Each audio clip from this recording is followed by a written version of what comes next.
mudukurikira ku YouTube channel Paroisse Saint-Vincent Paruti Gikondo, turabasuhuje twifuza amahoro y'Imana. Tubasuhuje turi hano Igikondo kuri Paroisse Saint-Vincent Paruti Gikondo, muri kumwe na Joseph Habamukiza. Kuri gicamunsi cyo kuri wa gatandatu tariki 28 Gashyantare, Igikondo byari ibyishimo byinshi. Abakristo ba Paroisse ya Ruhango baje baherekeje padiri mukuru wabo, Padiri Dominique Tumayine Ngendahayo, watorewe kuba padiri mukuru wa Paroisse ya Gikondo.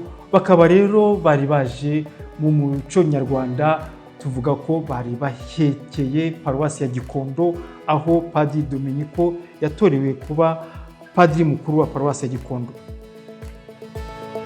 Gicamunsi rero cyari gicamunsi cy'ibyishimo, gicamunsi cy'umunezero ku bakristo ba Paroisse zombi, dore ko Paroisse ya Ruhango na Paroisse ya Gikondo bafitanye umubano wihariye. Aha ngaha rero bakiriwe na padiri mukuru, Padiri Nsabimana Jean Pierre Mihigo, watorewe nawe muri iyi minsi kuba provinciale w'umuryango w'iyamamazabutumwa gatolika wa Parotini mu ntara yitiriwe umuryango mutagatifu igizwe na Repubulika ya Demokarasi ya Kongo, Ububiligi n'u Rwanda.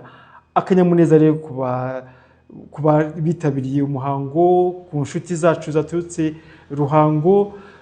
Padiri Dominique yakiranywe ibyishimo hano Igikondo, akaba yarahekejwe na bagenzi be baturutse Ruhango. Turabona Padiri Jean Baptiste ushinzwe ingoro ya Yezu Nyirimpuhwe mu Ruhango, na mugenzi we Padiri Vicaire Padiri Gasore Janvier, nawe wari waje aherekeje mugenzi we.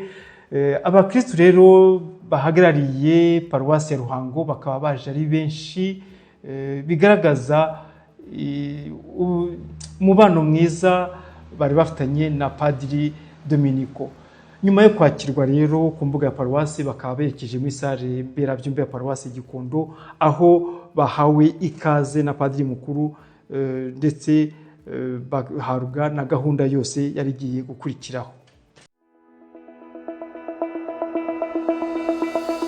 Nyuma rero guhabwa ikaze no kubwirwa gahunda y'umunsi wose, abakristo ba Paroisse Ruhango bakaba batambagijwe imbuga ya Paroisse, berekwa ibikorwa remezo bya Paroisse bigizwe na kiliziya. Yezu Kristo akuzwe. Iyi rero ni imbuga ya Paroisse yacu ya Gikondo, amarembo makuru n'ayangaye. Padiri Provinciale akaba ahangaha arimo gusobanurira ibijyanye n'igikorwa cyo kubaka kiliziya, aho yubatswe ku mwenda wafashwe muri banke, ariko ubu ngubu ukaba uwo mwenda warishyuwe wose.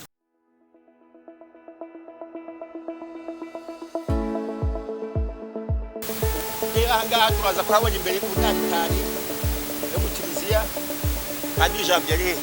Padiri Janvier ari padiri mukuru, yakoreraga muri biro by'ahangaha, noneho ahari sekretariya ari gutwara bivuguruye.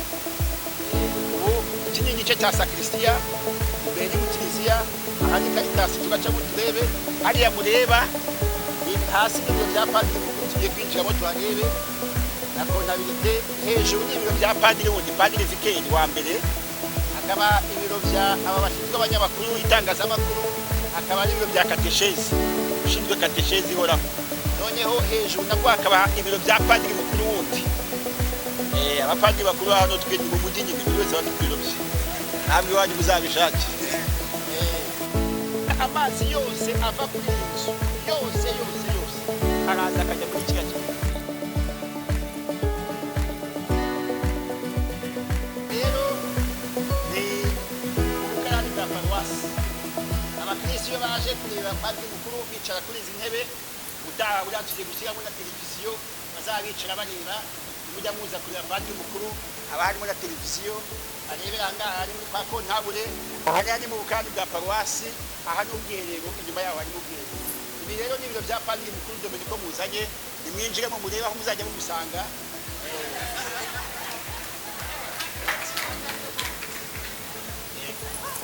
Voilà. Naze yicare. Naze tumwimike. Aho ni muri stock. Padiri Dominico naze tumwicazemo. Urabona ko ni intebe nk'iya minisitiri ntabwo ari. Voilà.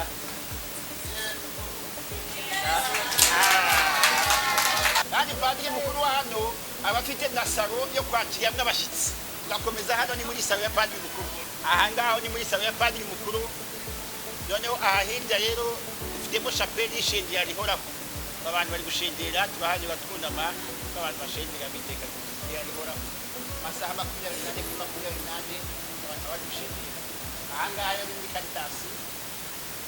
Nyuma rero gutambagizwa ibyumba bimwe byagize inyubako ya paruwase ya kiliziya ya paruwase, abakristu padiri akaba yabayoboye mu kiliziya, ndetse hakaba habaye n'umuhango wihuse wo guha umugisha padiri Dominico imbere ya alitari azaturiraho igitambo cya misa umunsi ku munsi, dore ko ari nayo yahawe kuyobora. N'umuhango washimije benshi, wakoze ku mutima abakristo bari bamuherekeje, kubona padiri mukuru apfukamye imbere ahabwa umugisha nka padiri ugiye kuyobora iyi paruwasi. Izina ry'Imana Data na Mwana na Roho Mutagatifu. Dawe mwiza, twongeye kugushimira ibyiza byose ukomeza kutugirira. Tuhagaze imbere yawe tugusaba umugisha wawe. Umugisha kuri twebwe twese duteraniye hano. Umugisha kuri umuvandimwe wacu Padiri Dominico Tumaini uje gutangira ubutumwa hano.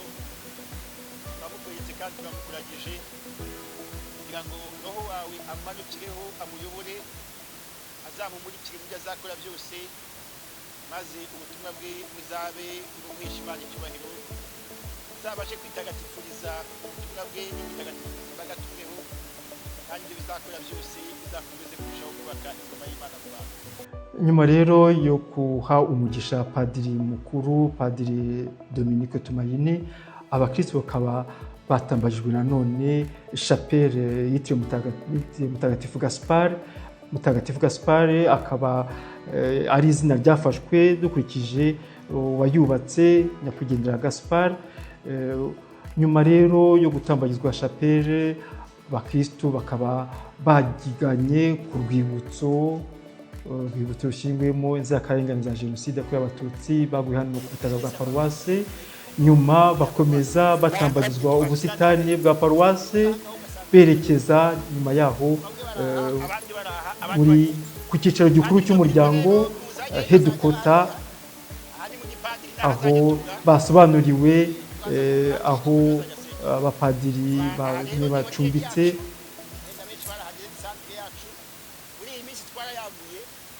Aha rero bakaba basobanuriwe ibice bigize ibikorwa remezo muri communauté umuryango witiriwe mutagatifu, berekwa ibikorwa aho bicira akanyota, abantu bashobora kwicira akanyota.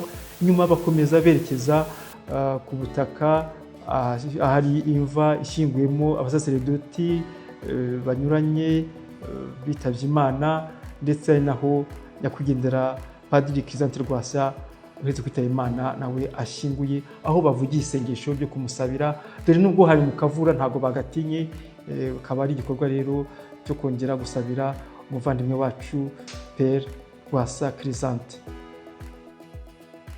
Nyuma yaho rero abakristu bakaba bakiriwe muri salle polyvalente, salle mberabyombi ya paruwase, aho bagaragaje amarangamutima mu busabane, bishimira ukuntu umubano wa Gikondo na Ruhango umaze gutera imbere, aho bamaze guhana abapadiri bakuru, dore ko Padiri Provincial Jean Pierre nawe yari mu Ruhango. Ubu ngubu Padiri Dominique Tumaini akaba aje avuye mu Ruhango, ariko nanone akaba agiye gusimburwa na Padiri Jean Paul Nyabyenda nawe uturutse Gikondo, akaba ari igikorwa basanze gifite ibisobanuro bigaragaza umubano ugeze ku ntera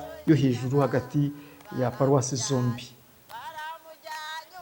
Bakristo rero inshuti mwese mwadukurikiraga, aha ngaha dusoreje uyu muhango waranze igicamunsi cyo kuri uyu munsi. Tukaba tubararikiye kuzakurikirana ejo imihango yo kwakira ku mugaragaro Padiri Mukuru Dominique Tumaini, ndetse no gusezera kuri Padiri Jean Pierre Nsabimana wahamagaye kuyobora umuryango nka Père Provincial, ndetse akaba ari naho tuzakira abapadiri bose bashya bazabaha ubutumwa hano i Gikondo no gusezera kubakoraga ubutumwa hano i Gikondo. Tubashimiye rero ko mwabanye natwe, kandi twaboneye kwifuriza abapadiri bacu bose ubutumwa bwiza. Nyagasani abahunde umugisha. Mwari kumwe na Joseph Habumukiza hano i Gikondo.